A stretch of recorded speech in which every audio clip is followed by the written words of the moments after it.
Bulldozing of legislation तो एक तरफ, लेकिन वजीर आजम पाकिस्तान ने नया इंकशाफ किया है कि अगला इलेक्शन नए सेंसस की बुनियाद पर होगा।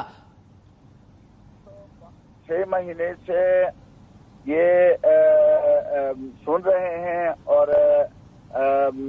इस नतीजे पर हम पहुंचे हैं कि इलेक्शन इस साल होने वाला नहीं है।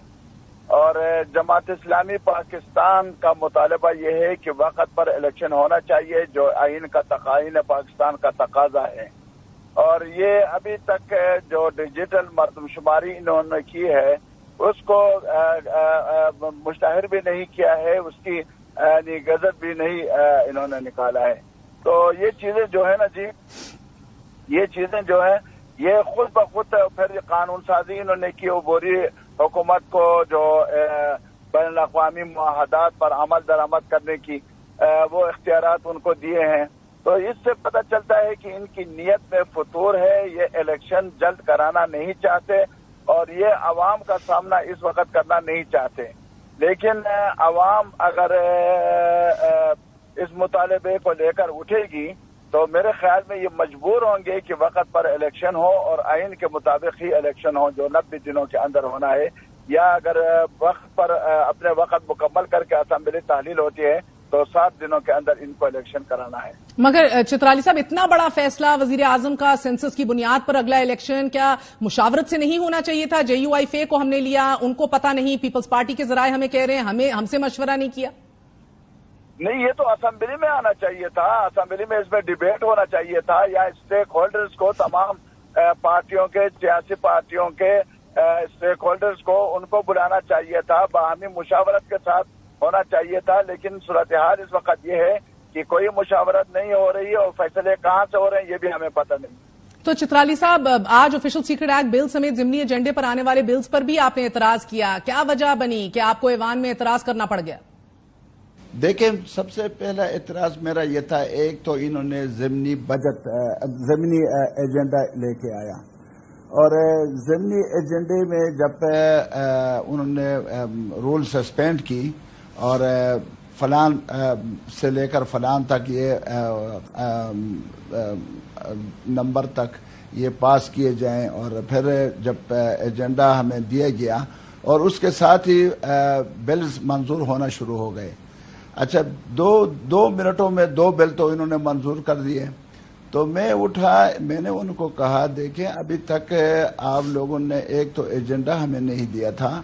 और दूसरी बात यह है कि एजेंडा जब हमें दिया गया तो बिल एक बिल पास हो चुका था और दूसरी बिल आपने पेश कर दिया और फिर बिल्स हमारे पास उनकी कापी नहीं थी और कापी भी हमें फराहम नहीं किए गए थे। और जब कापी फराहम किए गए तो उसमें उर्दू वाली कापी नहीं थी, इंग्लिश वाली कापी थी। अब 2 मिनट में ये बिल पास करते हैं, 2 मिनट के अंदर उस बिल्स को उसकी कैसे आदमी देखे और उससे कैसे इस्तिफादा कर सके और उसमें जो अपना पॉइंट ऑफ व्यू जो है वो पेश कर सके। तो मैंने उनको कहा कि आप इतने जल्दबाजी में ये बिल पास कर रहे हैं जैसे कि आप घोड़े पर सवार हैं और यानी तेजी से आप जा रहे हैं, इसी अंदाज में आप बिल पास करें। मैंने कहा ये तो नहीं होना चाहिए, कौमी असम्बली की एक हैसियत है, कौमी असम्बली का एक वक़ार है, एक मतानत है और उसके अंदर जो है ना जो बिल्स आते हैं पहले ये पेश होते हैं और जब बिल पेश होते हैं तो उसको स्टैंडिंग कमेटी के हवाले किया जाता है, फिर वहाँ स्टैंडिंग कमेटी के अराकीन जो हैं उस पर बहस मुबाहसा होती है और उसके बाद वो जब कौमी असम्बली में दोबारा पेश होता है स्टैंडिंग कमेटी की रिपोर्ट, तो उस पर फिर हम अमेंडमेंट लाते हैं, उस अमेंडमेंट की बुनियाद पर फिर हम बात भी करते हैं, अपनी बात रखते हैं। ठीक है, अक्सरियत की बुनियाद पर वो बिल तो पास करते हैं लेकिन हम अपना जो पॉइंट ऑफ व्यू है वो असम्बली के सामने हम रखते हैं। तो ये सारे चीजें उन्होंने बिलडोज करके उन्होंने यानी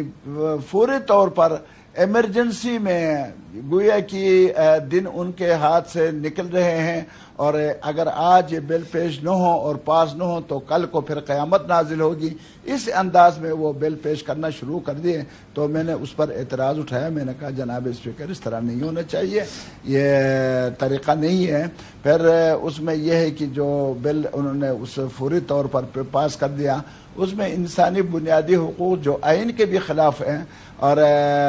جو آرٹیکل 8 سے لے کر آرٹیکل 4 تک جو انسانی بنیادی حقوق آئین نے دیے ہیں ان کے بھی خلاف ورزی ہے. تو یہ اجلت میں کام کر رہے ہیں, پتہ نہیں ہے کہ ان کو کہاں سے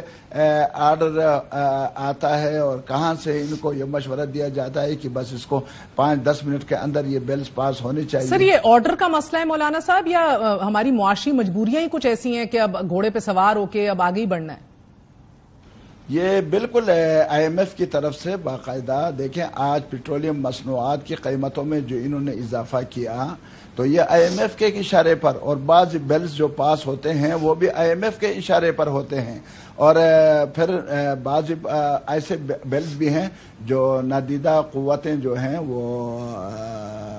پیش کرتے ہیں اور یہ یہاں لا کر اس کو پاس کراتے ہیں. بہت سا اختلاف اٹھ رہا ہے کہ جو اب آپ کے آفیشل سیکرٹس ایکٹس کے تحت انٹیلیجنس ایجنسیاں کسی بھی وقت بغیر وارنٹ کسی بھی جگہ داخل ہو کر تلاشی بھی لے سکتی ہیں, طاقت کا استعمال بھی کر سکتی ہیں, اس کے اوپر بحث یا کوئی جواز پیش کیا گیا, ریزننگ؟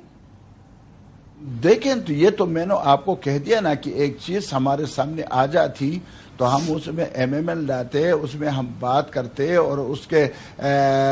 جو اسرار و رموز ہیں اور جو اس میں چیزیں ہیں اس کو ہم دیکھتے. یہ موقع تو ہمیں دیا گیا نہیں اور